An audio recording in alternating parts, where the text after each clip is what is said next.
Donald Trump often complains that achievements like his summit with North Korea's Kim Jong-un are pushed out of the news by stories stemming from the Russia investigation and all of the offshoots from that.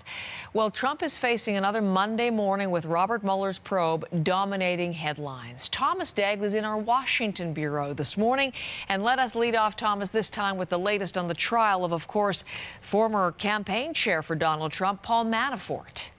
Good morning, Heather. This is day 3 of deliberations for the jury in Paul Manafort's trial. Of course, they are not sequestered, which is interesting to note because over the weekend, as you can imagine, lots of coverage here in the Washington area related to the Manafort trial. Donald Trump himself on Friday said publicly Paul Manafort is a good person.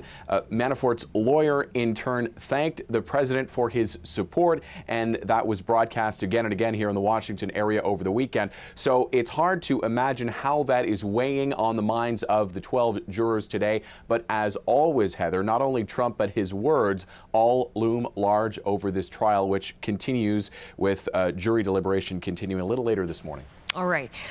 The other thing, I mean, there are so many things to talk about with you today. I want to play now, just before we talk a little bit more, a little clip from Donald Trump's lawyer, present day, and that's Rudy Giuliani, talking yesterday. Here's a little context, speaking about the risks of having the president face questions under oath as part of the Russia investigation led by Robert Mueller. Here is Rudy Giuliani.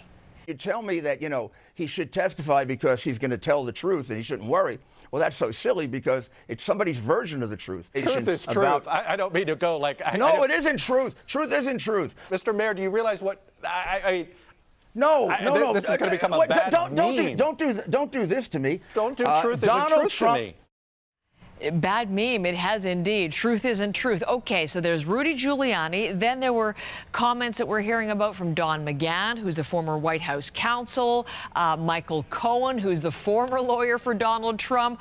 Pull this all together for us this morning, Thomas. Well, let's begin with McGahn, who is the White House counsel, and he's the one who, according to the New York Times, has spent upwards of 30 hours being interviewed by investigators from special counsel Robert Mueller's Russia investigation. What's more is the personal lawyer team, including Rudy Giuliani for Donald Trump, they have not been kept abreast fully of everything that McGahn told investigators. So that leaves a hole in terms of what Trump's personal lawyers know regarding what his White House counsel has been telling the investigators. Here's a Trump tweet this morning regarding this investigation that's got him worked up. He says, "Where is the collusion?" adding, when there was no collusion, they say there was obstruction. Now, on top of all of this, rounding out the president's men, there is Michael Cohen, Trump's former personal lawyer, who, again, according to the New York Times, is under investigation and could, by the end of this month, be facing charges of bank and tax fraud, perhaps even charges related to campaign finance laws in connection with that hush money paid to Stormy Daniels. A lot of legal trouble for, of all people, Heather, Trump's lawyers.